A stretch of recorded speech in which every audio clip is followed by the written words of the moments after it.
छोटे बच्चों की किडनैपिंग के बाद उनके हाथ पैर तोड़ दिए जाते हैं। हाथ पैर तोड़ने वाला कोई जल्लाद नहीं बल्कि एक लेडी डॉक्टर है। उसका साथ देने वाली एक और महिला है जो 5 महीने प्रेग्नेंट भी है। वो मैडम से कहती है कि मैडम आप बताइए मुझे बच्चा कहां से चोरी करना है, किधर से मुझे बच्चा मिल सकता है। फिर बकायदा उन बच्चों की किडनैपिंग कर उन बच्चों को चुरा कर ये जो 5 महीने की प्रेग्नेंट लेडी है ये डॉक्टर मैडम के हाथ में बच्चे सौंप देती है। उसके बाद डॉक्टर आगे क्या करती है बताएंगे जरूर, लेकिन साथ में एक और महिला आ जाती है। महिलाओं की तिकड़ी बन जाती है। 3 महिलाएं मिलकर बच्चों की किस तरीके से किडनैपिंग कर रही थी। और जो तीसरी जो महिला है ये बतौर वकील है एक नामी फर्म के अंदर, एक डॉक्टर, एक वकील, एक 5 महीने की प्रेग्नेंट लेडी। इन तीनों महिलाओं ने कुछ इस तरीके से समाज को अंदर खोखला किया, बच्चों की किडनैपिंग कर उन्हें उनके हाथ पैर तोड़कर, और कैसे नेक्सस काम करता है। और इनका पूरा मानना था कि हम पुलिस को बेवकूफ बना सकते हैं, पुलिस हमारे षड्यंत्र में कुछ इस तरीके से फंसेगी कि हम पुलिस चाहकर भी उन तक कभी नहीं पहुंच सकती। और इस पूरे खेल में जो दिल्ली पुलिस थी,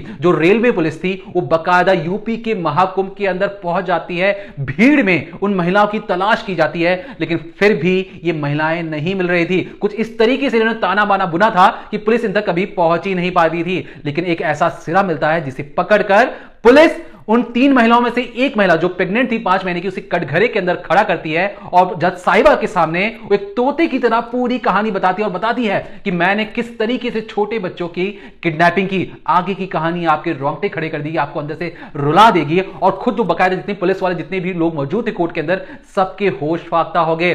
क्या है अंदर की कहानी, चलिए अब तफसील से जानते हैं। उन 3 महिलाओं की तिकड़ी किस तरीके से छोटे बच्चों की किडनैपिंग कर हाथ पैर तोड़ने का जो मामला था, बच्चों के साथ आगे क्या होता है, तफसील से जानिए। तो जिस तरीके की ये वारदात है, जिस वारदात के बारे में आज हम डिकोडिंग क्राइम में बात करने वाले हैं, उस वारदात को जानने के बाद आप सभी को एक बार दिल्ली पुलिस की तारीफ ज़रूर करनी होगी, क्योंकि जिस तरीके से दिल्ली पुलिस अपनी जान जोखिम में डालकर, खतरों से खेलकर इस पूरे नेक्सस का भंडाफोड़ करती है। एक डॉक्टर, एक वकील का जो काला चेहरा है, जो बाहर बनकर घूम रहे थे कि वो डॉक्टर और वकील हैं, उनका जो गंदा चेहरा है वो कैसे समाज के सामने लाते हैं। और साथ ही साथ जो बच्चे जिनकी लगातार रिपोर्ट लिखाई गई, उन्हें सही सलामत उनके माँ बाप तक पहुंचाती है दिल्ली पुलिस। इसलिए दिल्ली पुलिस को सैल्यूट करना तो बनता है। लेकिन अब इस वारदात की शुरुआत कैसे होती है और पुलिस तक ये पूरा केस पहुंचता कैसे है, वो अब आपको मैं समझाती हूँ। इसके बाद हम एक एक करके इस पूरे केस को सिरे तर सिरे समझते चले जाएंगे। होता दरअसल ये है कि 2025 यानी इसी साल की बात है, जनवरी तारीख 21, एक महिला जो है वो दिल्ली के रेलवे स्टेशन प्लेटफॉर्म नंबर 1 पर इधर से उधर भाग रही है। उसकी साड़ी जो है, उसका पल्लू गिरता जा रहा है, उसे कुछ होश नहीं है, उसके जो बाल हैं वो बिखरे हुए हैं। वो बस अपने बेटे यानी उसकी माफ करिए 4 महीने की बच्ची को आवाज लगा रही है। बच्ची नहीं सुन पाएगी लेकिन वो माँ है तो वो बार बार उसका नाम पुकार रही है और इधर से उधर भाग रही है। आसपास जो लोग हैं जो ट्रैवल करने जा रहे हैं वो भी उसे देख रहे हैं पर कोई ध्यान नहीं दे रहा। अब 30 साल की जो महिला है उसकी हालत खराब होती है, वो परेशान हो जाती है। करीब करीब सुबह से लेकर शाम हो जाती है, उसे समझ नहीं आता कि उसकी 4 महीने की बेटी आखिर कहाँ चली गई। अब इसके लिए उस महिला को लगता है कि उसे पुलिस स्टेशन जाना पड़ेगा, लेकिन उसके मन में एक सवाल आता है कि क्या पुलिस उसकी बात सुनेगी, क्योंकि वो महिला सोचती है कि वो गरीब है, वो मजदूर है, तो क्या पुलिस उसकी बात सुनेगी। लेकिन वो पुलिस स्टेशन जाती है और पुलिस स्टेशन जाकर महिला अपनी रिपोर्ट लिखाती है। वो पुलिस को बताती है कि कल शाम मैंने मेरी 2 बेटी है, एक मेरी 7 साल की बेटी है और एक मेरी 4 महीने की बेटी है। हाँ, मैंने अपनी बेटी के साथ खाना खाया, फिर हम लोग सो गए थे। सोने के बाद अचानक जब मेरी सुबह 5 बजे आंख खुली तो मैंने देखा कि मेरी 7 साल की जो बेटी है वो तो मेरे बगल में सो रही है, लेकिन 4 महीने की जो मेरी बच्ची है वो गायब है। अब पुलिस जब ये चीज़ सुनते हैं तो पुलिस को लगता है आपसी कोई दुश्मनी हो सकती है या किसी ने क्योंकि जो महिला थी वो रेलवे स्टेशन पर ही रहती थी, वो पेन बेचने का काम करती थी। वहीं पर जो ट्रैवलर्स आते थे, जो लोग ट्रैवल करते थे, वहां पर उन्हें पेन बेचा करती थी। अब पुलिस को लगा हो सकता है आसपास में जो ऐसे और लोग काम करते हैं उनमें से कोई बच्चा ले गया हो। पुलिस ने महिला से इस बारे में जानकारी निकालने की कोशिश की तो महिला ने साफ इनकार कर दिया। महिला ने कहा कि मैंने हर जगह ढूंढ लिया, प्लेटफॉर्म पर, उसके बाहर, जिन लोगों को मैं जानती हूँ मैं उनसे तक मिलाई, कहीं पर भी मेरी बच्ची नहीं है। अब मामला गंभीर था क्योंकि एक 4 महीने की बच्ची गायब हुई थी। पुलिस फौरन एक्शन में आती है और इसके बाद ताबड़तोड़ इन्वेस्टिगेशन शुरू करती है। और उस वक्त जो इन्वेस्टिगेशन ऑफिसर थे वो थे विजय समायरा। अब इन्वेस्टिगेशन ऑफिसर जो है वो सबसे पहले ये देखते हैं कि हमें जो सीसीटीवी तस्वीर है, यानी प्लेटफॉर्म पे जो सीसीटीवी लगा है उसके आसपास बाहर जो लगा है कि कोई बाहर लेकर जा रहा है बच्चा तो दिख जाएगा, तो वो लोग सीसीटीवी चेक करते हैं। अब सीसीटीवी में उन्हें एक वीडियो दिखता है, एक फुटेज दिखता है जिसमें देखा जाता है कि एक महिला है जिसने उस बच्ची को अपने कंधे पर ऐसे छुपाया हुआ है, छुपाकर वो उसे लेकर जा रही है। अब पुलिस को समझ में आ गया कि औरत ने किडनैपिंग की है तो बहुत सारी चीजें हो सकती हैं, तांत्रिक एंगल हो सकता है, क्योंकि आजकल जो तांत्रिक है वो भी बहुत सारे आइडियाज देते हैं कि बच्चा लेकर आओ, उसकी बलि देंगे। पहला केस पुलिस को ये लगा कि तांत्रिक एंगल हो सकता है। दूसरा लगा कि इस महिला का जो किडनैप कर ले जा रही है इसका कोई बच्चा नहीं होगा, इसलिए इसने बच्चा चुराया होगा। तो और तीसरा वही गिरोह जो काम करता है बच्चों से किडनैपिंग कराता है, लेकिन 4 महीने की बच्ची थी उससे कौन किडनैपिंग कराएगा। तो ये सारे सवाल पुलिस के मन में उन्हें बार बार कौंध रहे थे। अब पुलिस ये करती है कि जो महिला उस प्लेटफॉर्म से निकली है जहां उसका सीसीटीवी में कैप्चर हुई है, उससे लेकर वो सीसीटीवी कहां कहां तक जा रहा है, मतलब उस रास्ते में जहां जहां सीसीटीवी है प्लेटफॉर्म से निकलने के बाद उन सभी एरिया का, मतलब लगभग जो आसपास का एरिया, उन सभी के सीसीटीवी जो पुलिस है वो चेक करती है। अब चेक करने के बाद पुलिस को पता लगता है कि वो एक ऑटो में बैठी है। सीसीटीवी में पुलिस को भी फुटेज दिखता है कि वो एक ऑटो में बैठी है। अब ऑटो चालक को पुलिस को पकड़ना बहुत जरूरी था। पुलिस उसका नंबर निकालती है, उस तक पहुंचती है और फिर उस ऑटो वाले से पूरी जानकारी निकाली जाती है। अब ऑटो वाला पुलिस को बताता है कि साहब, एक मैडम थी, उनके हाथ में एक छोटी बच्ची थी, मैंने उन्हें ऑटो में बिठाया था और फिर बदरपुर की साइड हम लोग गए थे। वहां उन्होंने शायद किसी को कॉल किया था। अब पुलिस वालों के लिए जानना जरूरी था कि आखिर उसने कॉल किसे किया, बदरपुर में वो गई तो आखिर कहां गई, क्योंकि पुलिस ने आगे जब उससे पूछा ऑटो वाले से तो उसने कहा कि इसके बाद मैडम मुझे नहीं दिखी, ना मैंने उन्हें आसपास देखा।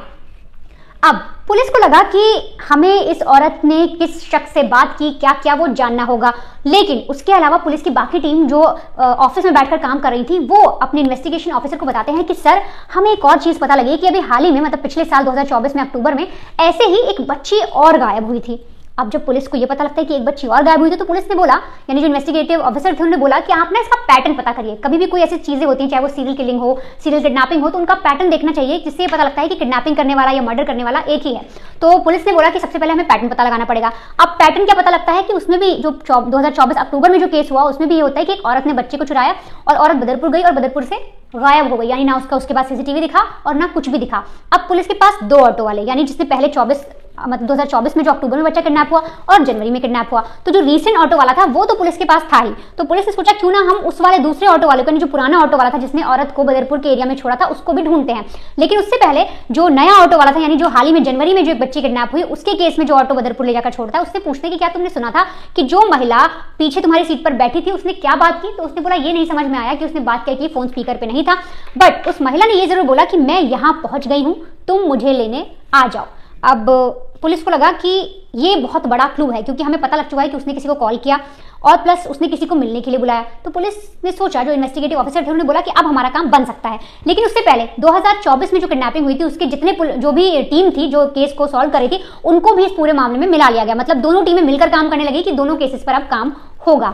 तो इसके लिए सबसे पहले 2024 में जिस बच्चे की किडनैपिंग हुई थी उसके ऑटो वालों को भी ढूंढना अब बहुत बड़ा टास्क था। जब उसको ढूंढा गया, पुलिस ने कड़ी मशक्कत की, वो ऑटो वाला भी मिल गया। उससे भी जब पूछताछ हुई तो उसने बताया कि जो एक महिला बैठी थी उसे मैंने बदरपुर तक ही छोड़ा था, उसके बाद मैं वापस लौट गया था, आगे मुझे कुछ नहीं पता। तो फिलहाल पुलिस को पहले वाले जो ऑटो ड्राइवर था उससे कुछ नहीं पता लगा, लेकिन जो बाद, यानी रीसेंट जो ऑटो ड्राइवर मिला, उसने बात बताई कि मैडम किसी से कॉल पर बात की और उन्होंने कहा कि देखो मैं यहाँ आ गई हूँ, तुम भी आ जाओ। अब इन्वेस्टिगेटिव ऑफिसर यानी आईओ ने अपनी असली जो कहते हैं ना चाल चलिए, यूं कहें कि प्रॉपर तरीके से उन्होंने इन्वेस्टिगेशन की और टेक्नोलॉजी का उन्होंने इस्तेमाल किया। अब वो ये करते हैं कि देखिए, दो बच्चों की किडनैपिंग वो लोग सॉल्व कर रहे थे, रीसेंट वाली और उसको जोड़ते हुए पुरानी वाली। तो उन्होंने ये बोला कि 2024 में जब अक्टूबर के महीने में जिस दिन बच्चा किडनैप हुआ, उस दिन उस एरिया के, मतलब बदरपुर में जब वो महिला कॉल कर रही थी जिस जगह पर, वहां से करीब आप 200 मीटर ले लो, 500 मीटर ले लो, इस एरिया में कितने फोन एक्टिव हैं, या अंदाजन 1 किलोमीटर का एरिया ले लो, कितने फोन एक्टिव थे। साथ ही साथ जनवरी में जो बच्चा किडनैप हुआ तब जो बदरपुर गया वहां पर जब उसने कॉल किया तब कितने फोन एक्टिव थे। तो ऐसे में जब पुलिस ने फोन एक्टिव देखे तो उन्हें पता लगा कि बहुत सारे जो नंबर्स हैं, जो कॉल हैं, वो बहुत सारे ऑटो ड्राइवर्स के हैं, कैब ड्राइवर्स के हैं, रिक्शे वाले, बहुत कुछ दुकानदार हैं। बट उसमें से पुलिस को एक फोन ऐसा मिला जिसका जो नंबर था वो सेम था और साथ ही साथ जो फोन नंबर थे वो चेंज थे। जैसे हमारे फोन को, हर एक फोन को एक एमआई नंबर मिला होता है, तो वो सेम था फोन का, लेकिन जो कॉल के सिम कार्ड होता है वो चेंज थे। पुलिस को ये पता लग गया कि फोन एक ही शख्स का है, हाँ उसमें नंबर अलग अलग है, जो ये लोग किडनैपिंग के लिए यूज कर रहे हैं, गलत काम कर रहे हैं, इसलिए उन्होंने इतने नंबर रखे हैं। अब जब उसकी डिटेल निकाली जाती है, फोन नंबर के बारे में पता किया जाता है, फोन के बारे में पता किया जाता है, तो पता लगता है कि वो किसी आरती नाम की महिला का है। अब पुलिस को ढूंढना था कि आरती है कौन, तो आरती के बारे में पता लगाया जाता है, तो पता लगता है उसका एक पति सूरज भी है। अब जब उनके घर तक पहुंचते हैं तो पड़ोसी से पता लगता है कि वो लोग महाकुंभ गए हैं। अब दिल्ली पुलिस खुश होती है, दिल्ली पुलिस को लगता है कि महाकुंभ गए हैं, हमें पता है कौन है, फोन नंबर उनका है, चेहरे हम निकाल ही लेंगे, अब हम उन्हें आसानी से पकड़ सकते हैं, यूपी पुलिस की हेल्प भी ले लेंगे। लेकिन होता कुछ ऐसा है कि दिल्ली पुलिस के पैरों तले जमीन खिसक जाती है।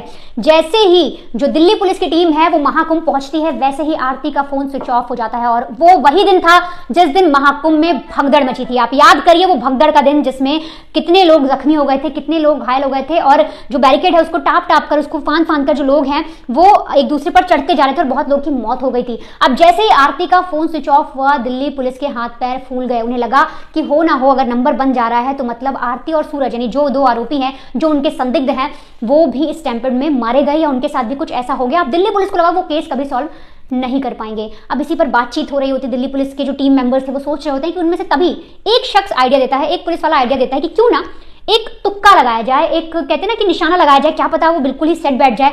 तो करते ये लोग ऐसा है कि जो आरती थी उसकी जब कॉल डिटेल निकाली जाती है तो उसमें कई ऐसे कॉमन नंबर मिलते हैं जो पता लगता है कि आरती उनसे रेगुलरली बात करती थी कई लोगों से।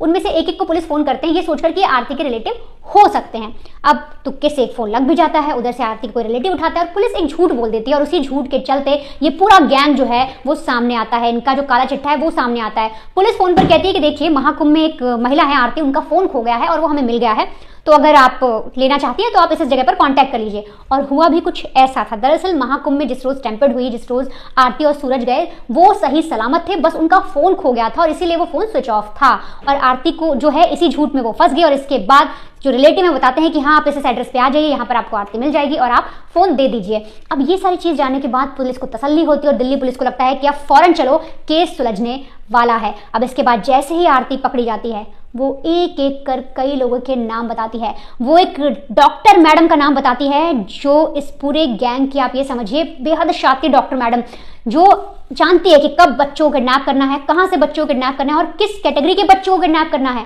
वो हर एक चीज, वो हर एक डीलिंग, वो हर एक कोड वर्ड बताती है आरती को। अब आप समझिए कि आखिर आरती है कौन, वो इस धंधे में कैसे फंसी और वो लेडी डॉक्टर, वो वकील कौन है जो दिल्ली की सड़कों पर हाहाकार मचा रहे थे, जो दिल्ली पुलिस के लिए चैलेंज बने हुए थे और सफेद कपड़े काले कपड़े पहनकर कैसे एक घिनौने काम को अंजाम दे रहे थे।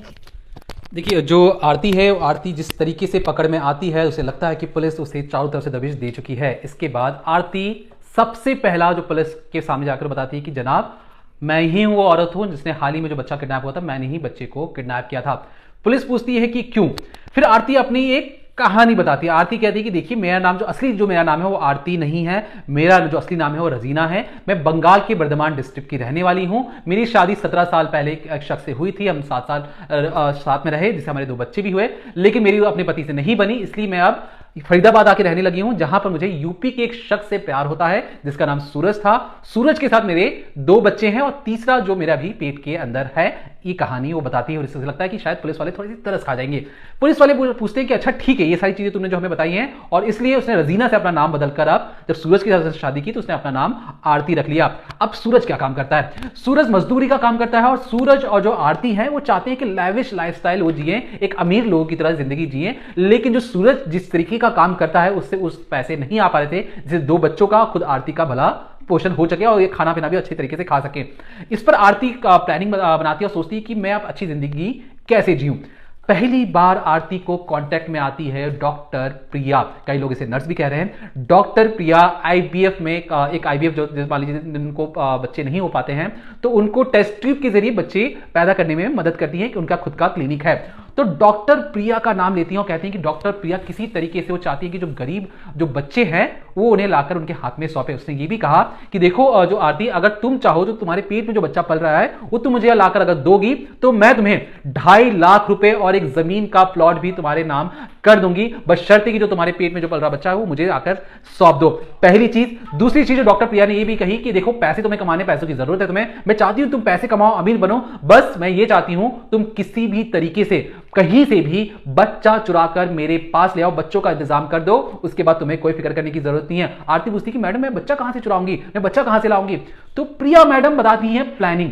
प्रिया मैडम के अकॉर्डिंग तुम्हें कुछ करना नहीं है, तुम्हें रेलवे स्टेशन जाना है। रेलवे स्टेशन पर कई गरीब लोग ऐसे सोते रहते हैं, उनके बच्चे बगल में पड़े रहते हैं, कोई तुमसे कुछ पूछेगा नहीं, तुम्हें कुछ करना नहीं है, वहां से बच्चे उठाने हैं और मुझे मेरे हाथ में लाकर सौंप देना है। ये जो बच्चे होंगे कम से कम 1 साल के अंदर होने चाहिए, 1 साल से बड़े बच्चे नहीं होने चाहिए। आरती ने पूछा कि गरीब बच्चे ही क्यों? तो प्रिया मैडम कहती हैं जो गरीबों की इस देश में कोई सुनता नहीं है, तुम गरीब बच्चों को लेकर मेरे हाथ में सौंप दोगी, पुलिस भी इतनी अच्छी तरीके से छानबीन नहीं करेगी, जब तक किसी अमीर का बच्चा ना खो जाए पुलिस इतना इंटरेस्ट भी नहीं लेती है। लेकिन पहली बार जब पुलिस ने इंटरेस्ट लिया, पुलिस ने सोचा कि वे जाकर तफ्तीश करें, तब पता लगता है कि प्रिया मैडम एक तरीके से पूरी काली दुनिया चलाती थी। आरती से पूछा गया कि आरती ये बताओ कि तुम्हारे आगे का काम क्या होता था?